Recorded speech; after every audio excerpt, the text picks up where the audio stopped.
Alright, howdy folks, welcome back to Top Comics Pressing. We're going to have a send-off video here. At the moment, or time of this recording, CGC is running a special on the vintage tier, and I've got a stack of vintage goodies here that we're going to send off. So to qualify, we have to have a 15 order minimum, and that's exactly what we're going to hit here. So the first one up here is a copy of the Amazing Spider-Man number 32. All in all, this one's in pretty good shape. Later in the Ditko run, not a key issue as far as early Amazing Spider-Mans go, but one that's in decent shape. You can see that there's a little bit of either printing defect or staining through there, but in general, hopefully this one will hit, you know, that 4.5, 5 range. Next on up here is a copy of Batman number 90. This is going to be a 0.5 copy. It has a fully taped spine. It'll probably come back with truly brittle pages, as there is some fraying on the inner wraps down there. And you can see that the thing is fully split, fully detached, and taped, as well as some other data. But nevertheless, you know, it's a 1955 Batman comic, so we're going to send that one on off. Next one up here is a copy of Batman number 81. So really nice two-face cover, also epically low condition, so a lot of spine splitting and fraying. I believe the cover is detached, you know, a chip out of the corner. Clearly there's been moisture exposure, as you can see that there's you know, deterioration of the paint on the tractor. Nevertheless, Golden Age two-face cover, so we'll send that one on out. First appearance of Barbara Gordon as Batgirl here. This one is missing multiple interior wraps, so that's a 0.5. Nobody wanted to buy it raw, so we'll hopefully, if I slab it, it'll at least look good on somebody's wall. For a 0.5, it's not the world's worst looking copy from arm's length. This one is also going to be a very, very low copy, so I don't think that the spine is fully split, but you can see that there is a lot of spine splitting. There's some staining on the back. It's clearly detached cover. But that is the first appearance of Zoom, or Professor Zoom, so that one's pretty epic. This one's actually one of my favorite Batman covers of all time here, where Ace the Bat Hound, you know, brings down the photograph of Dick Grayson and Bruce Wayne. It's not surprising that the dog can tell who Batman and Robin is from the smell, and let's be true here, once you're in those costumes, you're definitely going to sweat a little bit. So Ace shouldn't have had too hard of a time figuring that out, but also as a chemist, I love all of the chemistry equipment here on the front cover. And so that always brings me kind of a chuckle. So this is one I'm looking to upgrade here for the PC. Again, very, very low grade copy. Cover is detached, lots of spine splitting, sorts of things wrong with it. Big issue crease going right through there, but this is one that I want to upgrade for myself. The other thing you'll notice, you know, as you compare these is how gigantic that Comic Code Authority box started out as in the mid-50s when it was introduced, and how small it shrinks all the way up at 1970. This is a clear logo for, you know, DC Comics in the mid-50s at the peak of kind of the blowback from all the pre-code horror gruesomeness, really trying to tell parents that this one's safe for their kids. So that box was huge, and it shrinks quite dramatically as time goes on, and it becomes less important as you enter, you know, the Marvel age. So here we have the first appearance of Agatha Harkness. Of course, there's a Disney Plus show, so we're going to send this one and hope it comes back before the show drops, and we'll try to sell that one. This one's not going to be a particularly high grade issue. As you can see that there's a bunch of corner creasing up there. But other than that, it looks pretty nice. Next one up here is a copy of Wonder Woman 160. So I think this is the first Silver Age appearance of Cheetah. Kind of a fun cover there where Wonder Woman is bashing them all in. This one I believe has a big issue crease on the back cover, and so that one's probably going to be capped at about a 6. Thrilling Comics number 66 here. So this one is going to be one of our Zellas. So it's an Alex Schomburg cover. These are fairly cheap for Alex Schomburg covers. The Thrilling Jungle Adventures, you know, really haven't taken off as much as some of the other ones. This one also has a fun date stamp, if you can see it right there. That is April 2nd. So that one's pretty cool. Witchcraft number 1, I got this one from Nostalgia Zone in poor condition, and you can see it is indeed poor condition with full spine splitting and a big chip out of it there. So another Golden Age pre-code horror. You know, these Avons tend to have very, very weak spines, so if you're pressing those, be aware of that. This one I did not even press. I just gave it a light dry clean, and we're going to send it on off. This one was my original copy of the Amazing Spider-Man number 121. Detached cover, little pieces are falling off every time I read it. It's really, really well worn. Well loved, but we're going to slab it and then send it on off to a new owner. Mostly because I was able to upgrade mine, so I think I have a prior video, if you search that out, I'm bumping both a 121 and a 122.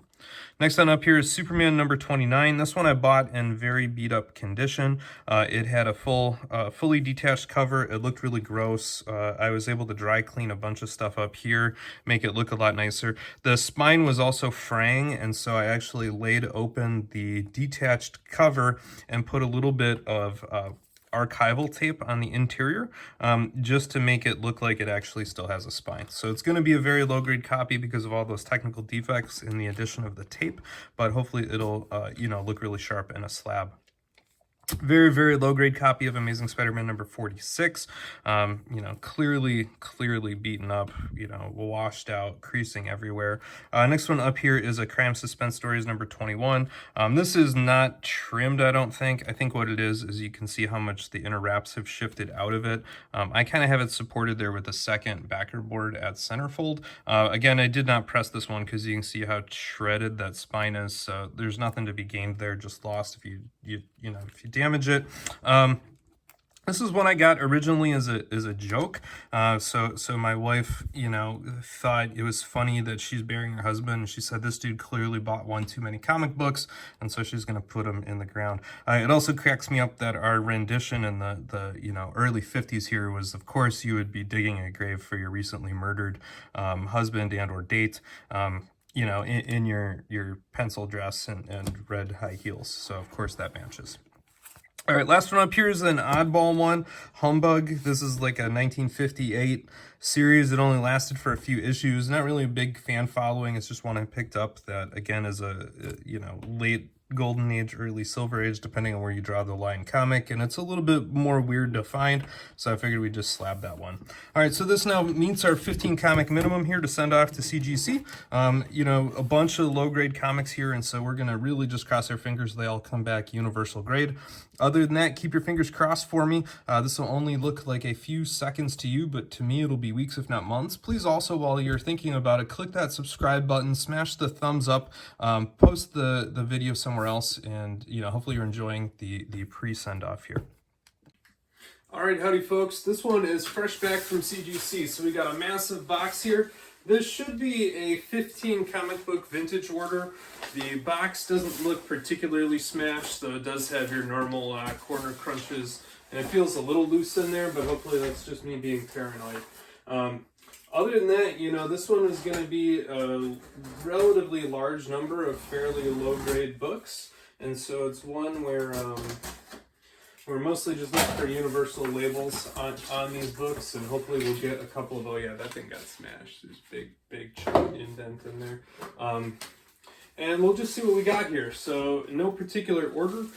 This is the Witchcraft number 1 I got from Nostalgia Zone. It was rated poor. Clearly had a big chunk out along the spine, a good amount of spine splitting. It was not fully detached, but there's also a good amount of ripping and creasing along this section of the cover. But for a 1952 Avon pre-code horror book, it's one that's really rare. And it's one that I like because, the monster here is coming out of the chemistry set. So as a chemist, that's always one that makes you giggle. That's about what I thought it would come back at. A little bit of staining on the back. Other than that, nothing too wrong with the slab, it looked like. So that's a good one. Next on up here is our Thrilling Comics 4.5. This is Thrilling Comics number 66. So this is a Alex Schomburg cover, signed Zella, which is Alex backwards. These are, as far as Alex Schomburg covers go, about as cheap as you can possibly get them. A lot of these painted covers on the sci-fi ones, or particularly the sci-fi ones with the damsel in distress all tied up, might sell for a few $1,000s. These sell for a few hundred, and they have just as much fun associated with them. This one also has my birthday and a date stamp right there on the side, so that's pretty neat.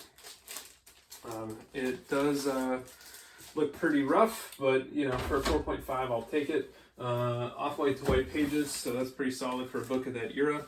Next one up here, this one is going to be another rough copy, so this is going to be Crime Suspense Stories number 21.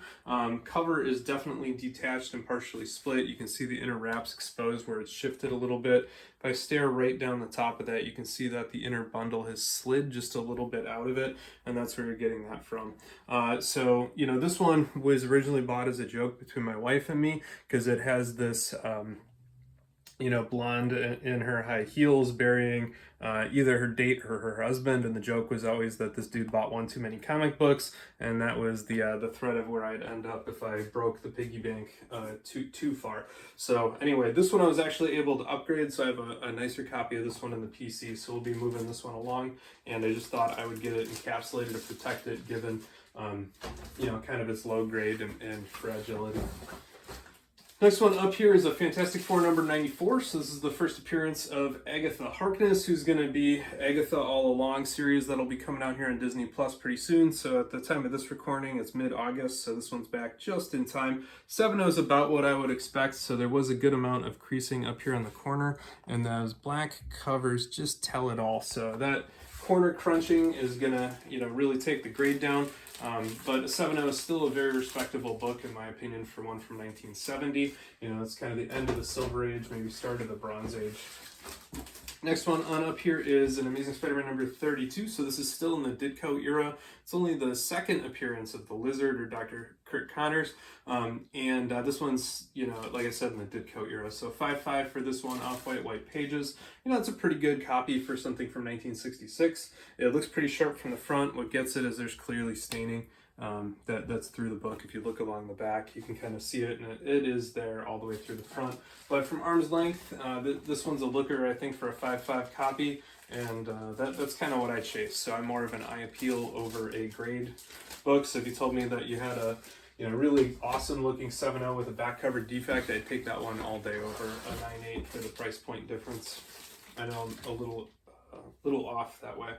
So this one I also had purchased from Nostalgia Zone, so this came back as 6.5 for the Wonder Woman 6.0. I thought this one was actually going to be a little bit lower grade than that, given all of the creasing up here on the back cover. I was a little worried about it. I think Chris sold it in about a fine, so a fine would be a 6, since this is a little bit higher. You can see that there's a good amount of corner crunching down there. So all in all, that one is from 1966 as well, so a 6.5 copy. This is the, I think, the first Silver Age Cheetah, and then Dr. Psycho is also in here. So if you've been watching the Harley Quinn cartoon on HBO, Dr. Psycho had a pretty important role in that for a little bit. So, all right, let's grab another one here. We got our Batman number 97. This one came in at 1.8 with a fully detached cover. The spine was still intact, but not by much. And you know, from arm's length here, you can definitely see it's tattered and stained and waterlogged all the way over here. But this is a shockingly rare era for DC. So those late 1950s are genuinely hard to find, and they're almost astoundingly hard to find in high grade. I looked this one up out of curiosity, and I think the highest graded copy on the whole census was a 9.2, and there were only 2 at 8.5, and those were the highest 3 graded books on the census. And so, you know, exceptionally rare in high grade. Yeah, so one to keep an eye out for. This one I also love because the cover is awesome, and you can see Ace the Bat Hound has become too good of a detective there by getting the smells of Batman and Robin and identifying them and bringing them a picture from upstairs in Wayne Manor to let them know Bat Hound knows who they are. So as a pet lover, that one's near and dear to me, so that was pretty cool. All right, next one up here is a Batman number 90. This one also had a full-length spine split, and it is taped on the front and the back cover along the spine, so lots there. This one was really just a slab it to protect it kind of book. Batman number 90 though, so it's still a double digits Batman from 1955. So again, this is the very end of the Golden Age, and any way you slice it. And again, you can see how they really wanted to tell parents that these Batman books were safe for their kids by how big that approved by the Comic Book Code Authority box is. And as you go through, that box will just do nothing but shrink over time as it ultimately fades out of existence altogether. So a little bit of comic book history there. Next one up here is a very low copy of the Amazing Spider-Man number 46. So, you know, pretty tattered. All in all, though, it is a complete copy. First appearance of the Shocker. I attempted to sell this book raw a couple of times and never found a taker for it, probably due to its low condition. So hopefully we'll be able to find somebody who will take it now that it's officially a 2.0 universal grade. All right, Humbug, this is my random throw-in. I think I'm a little disappointed by the 3.5 grade, but maybe I shouldn't be too surprised given the overall, condition of it. It did have some chips out. This was probably going to be a net loss on the slabbing fees, but it was just an interesting enough and a weird enough 1958 comic book where I figured, whatever, but we'll give it a roll and see how it comes out. Definitely, anything from those late 50s eras is pretty rare to come by, so not much more to say about that one. Next on up here is our Detective Comics number 359. So this is the first appearance of Barbara Gordon and the first appearance of who we would now recognize as Batgirl. There was a Batwoman before this and a different version of Batgirl, but this is kind of the Barbara Gordon Batgirl that we've all grown to love. And this one was missing, I thought, multiple interior pages, but CGC has it here only as missing the centerfold. But either way, the missing centerfold makes it a 0.5 copy. We knew that going in, so nothing wrong with that. That was exactly what we were expecting. Much like that first appearance of the Shocker, this is one that I've had listed a couple of times and no takers on. So hopefully now that it's slabbed, I'll be able to move that one along. This is another early Silver Age key appearance, and this one I'm always surprised by how inexpensive it is. So if you're looking to add a true Silver Age DC key to your collection, this would be one to eyeball. So Flash 139 is the first appearance of Professor Zoom, aka the Reverse Flash. So a very popular character in the Flash mythos, kind of bounces around, and then played a very major role in the TV show from a couple of years ago. So all in all, pretty solid one. This one I picked up over kind of peak COVID, and since I've been able to replace it with a slightly nicer copy, which I actually purchased from Nostalgia Zone in my collection, you can see it does have pretty obvious staining on the back, and the spine, I believe, is fully split. So, 1.5 definitely, but if you look at it from arm's length, it's not a bad looking 1.5, as most of the damage is really only visible on the back. So, no complaints there on that one. All right, next one on up here is our Batman number 81. So this is a Two-Face cover. This is actually a double hop gone wrong, and so I was happy to see that this one did make the universal grade there. I was able to get a good amount of the tanning off, but some of the color stuck in a couple of places, and I was a little disappointed with that, most notably down here on the wagon. So, but nevertheless, this one is a Golden Age Batman book from 1954. Two-Face cover here where he's throwing them onto the bed of spikes with the big coin flipping, and it looks better than when I bought it from arm's length, so I'll take that. It was pretty low grade and pretty messed up, so the 1.8, yeah, I'll take it. So, I'm not the world's biggest Two-Face fan, so that one will probably also get moved along, but can't fault it there. Let me see here. So this one was my original copy of the Amazing Spider-Man number 129. This thing was just trashed, and every time I read it, a little piece of it fell off. So it's time to get this thing slabbed. So since then, I've been able to improve this one in the PC. So I think I have a 9.0 copy of both 121 and 122 in the PC now, both with white pages. So I think that was a Bumsky video, so a double Amazing Bumsky video. So check that one out on YouTube channel. If you search Amazing in the case study section, you should be able to find that. But yeah, that one is really delicate. I think I paid like 20 bucks for it at the time, and so I'll take it. I definitely read that comic book at least a dozen times. All right, and the last one on up here is one that I bought at a local show. It was really beaten up, and I was able to improve the eye peel quite dramatically. It had a detached cover with a lot of splaying and fraying on the spine, and what I did is took the detached cover, laid it flat out, and put little pieces of archival tape on the inside to help stabilize it, and I also fixed the spine for a spine roll. So you can see on the back here how rolled up the spine was. All of that crunch got pulled around to the back when I fixed it for the spine roll. Because the cover was detached, it's actually a lot easier to do the spine roll fix on, because you can fix the wraps. You just fold them in half, and then you fold the cover in half around it, and so that makes it a lot easier. I did not take a video of that because this one had been hanging out in the raw in the PC for quite some time, but it did get the blue LED facelift for some of that, and I did try to clean off as much dirt as I could down here on that yellow, which is quite sensitive. But all in all, this one I think turned out really nice, and it's one of these World War II